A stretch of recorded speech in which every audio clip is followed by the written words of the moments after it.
তুমি জিন্দা থাকতে এক মুঠো ভাত, ও তুমি জিন্দা থাকতে এক মুঠো ভাত দাও নাই মা বাবার মুখে, মরলে খাওয়াও পাড়ার লোক ডেকে। ও মোহন আমার মরলে খাওয়াও পাড়ার লোক ডেকে। আছে না নাই? ও তুমি জিন্দা থাকতে এক মুঠো ভাত, জিন্দা থাকতে এক মুঠো ভাত দাও নাই মা বাবার মুখে, মরলে খাওয়াও পাড়ার লোক ডেকে। ও মোহন আমার মরলে খাওয়াও পাড়ার লোক ডেকে, মরলে খাওয়াও পাড়ার লোক ডেকে। রে মোহন আমার মরলে খাওয়াও পাড়ার লোক ডেকে। মাসে মাসে অনেক টাকা তুমি ব্যাংকে রাখো জমা, বাড়ি বাড়ি ভিক্ষা করে তোমার বাবা মা, ভাইয়ের তোমার বাবা মা। মাসে মাসে অনেক টাকা তুমি ব্যাংকে রাখো জমা, বাড়ি বাড়ি ভিক্ষা করে তোমার বাবা মা, ভাইয়ের তোমার বাবা মা। তোমার বউয়ের হাতে সোনার বালা, বউয়ের হাতে সোনার বালা, দিন যাই তার কত সুখে, মরলে খাওয়াও পাড়ার লোক ডেকে। ও মোহন আমার মরলে খাওয়াও পাড়ার লোক ডেকে, মরলে খাওয়াও পাড়ার লোক ডেকে। রে মোহন আমার মরলে খাওয়াও পাড়ার লোক ডেকে। শ্রাদ্ধ করো উপোস করো তোমার সাদা কাপড় গায়, কেউ 5 দিন কেউ 40 দিন, তারপর ভুলে যায় ভাইয়ের, তারপর ভুলে যায়। শ্রাদ্ধ করো উপোস করো তোমার সাদা কাপড় গায়, কেউ 5 দিন কেউ 40 দিন, তারপর ভুলে যায় ভাইয়ের, তারপর ভুলে যায়। এমন বাবা মাকে সেবা না করলে, এমন বাবা মাকে সেবা না করলে, বাবা মাকে সেবা না করলে দিন কাটবে না তোর সুখে, মরলে খাওয়াও পাড়ার লোক ডেকে। রে মোহন আমার মরলে খাওয়াও পাড়ার লোক ডেকে, মরলে খাওয়াও পাড়ার লোক ডেকে।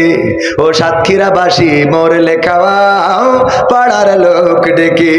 ও তুমি জিন্দা থাকতে এক মুঠো ভাত, জিন্দা থাকতে এক মুঠো ভাত দাও নাই মা বাবার মুখে, মরলে খাওয়াও পাড়ার লোক ডেকে।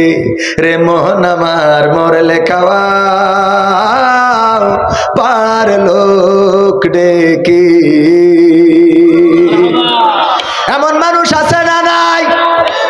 মা বাবা বেঁচে থাকতে একদিন লুঙ্গি কিনে দিতে পারে নাই, মা বাবা বেঁচে থাকতে বাবার জন্য লুঙ্গি, মায়ের জন্য শাড়ি দিতে পারে নাই। আবার মারা যাওয়ার পরে গোয়ালের বড় গরুটা জবাই করে, করে গ্রামের লোকজন খাওয়ায়, আর মনে করে মা বাবার বেহেশতে 3 তলার পরে বসায় রাখলো। আছে না নাই? আপনাদের দিকে আছে?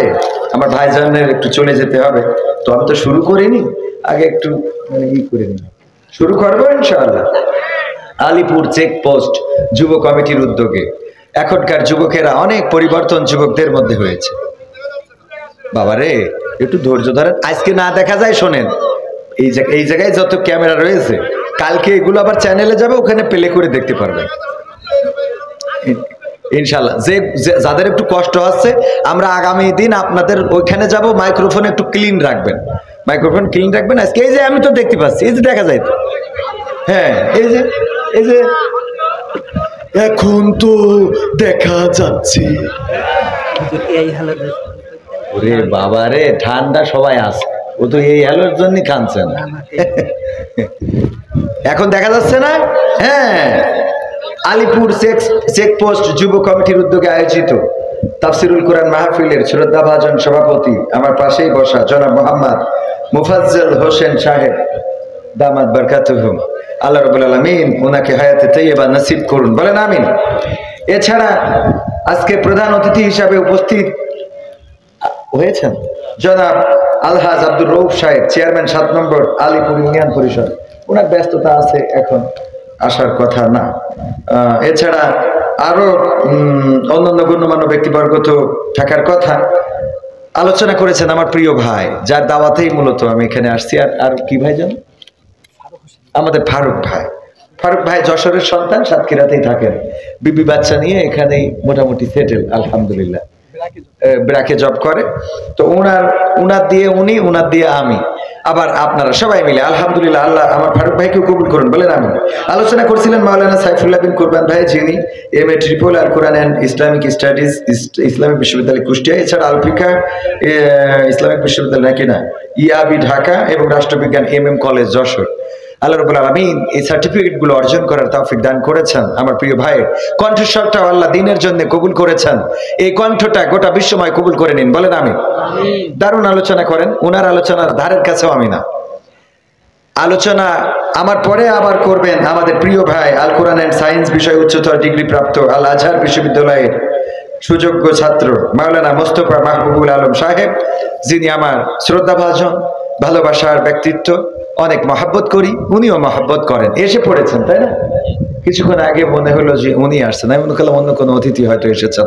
উনি অপেক্ষমান আছেন, কিছুক্ষণের মধ্যেই আপনাদের মাঝে আসবেন, আলোচনা করবেন। এছাড়া স্টেজে আরো গণ্যমান্য ব্যক্তি পরিচালনায় আমার প্রিয় ভাই রয়েছেন হাফেজ মাওলানা রফিকুল ইসলাম সাহেব। আমার সামনে যারা বসে আছেন তাদের মধ্যে এমন অনেকেই আছেন যাদের জুতা বহন করার যোগ্যতা এখনো আমার হয় নাই। আপনাদের জুতা জোড়াটা সোজা করে দিতে পারলে আমি নিজেকে ধন্য মনে করতাম।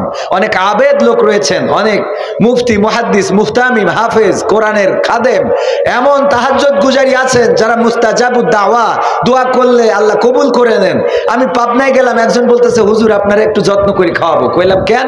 কয় 18 বছর ধরে বিয়ে করেছি, বাচ্চা হয় না। গত বছর আপনি দোয়া করে দিয়ে গেছিলেন, এই বছর আমি খোকার আব্বা। কইলাম বাবা রে, ওই ফকিরির আমি ভিক্ষে দিই না তেমন একটা, না দিলেও গালাগাল দেয়। ফকির কি করে? গালি দেয়। আমি কই তোর মনে যা চাই গালি দে, বদ দোয়া কর, মনে যা চাই তাই কর, কারণ তোর দোয়া যদি কবুল হইতো তো তোর ভিক্ষে করে খাওয়া লাগতো না। ঠিক না ভাই? ঠিক।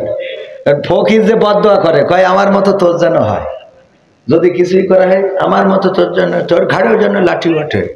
তো আমি কই কর, করতে থাক, কারণ তোর দোয়া যদি আল্লাহ শুনতো তা তুই ভিক্ষে করে খাবি কেন? তুই তো এতদিন আকিজি ছেলে হয়ে যাতিস। ঠিক না ভাই? ঠিক। নিজের জন্যই তো ভালো দোয়া ছাড়া কেউ খারাপ দোয়া করে?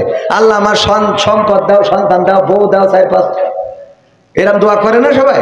তো ওর দোয়া যদি কবুল হয় তা ওর তো ভিক্ষে করে খাওয়ার কথা না। তাই বললাম বাবা আমি ওই ফকিরগের মতো, আমার দোয়া আসলে অত কবুল হয় না, ওরকম হয়নি। তবে এটা ঠিক যে আমি যাদেরকে নিয়ে দোয়া করি, যারা সামনে থাকে তারা এমন অনেকেই মুস্তাজাবুদ দাওয়া, যারা দুটি হাত তুলে, এবার যাইতে পারেন, যারা মুস্তাজাবুদ দাওয়া, যারা দুটি হাত তুললে আল্লাহ সেই হাতটা ফিরান না, এমন মানুষ এখানে আছে না নাই? কথা কয় না আছে?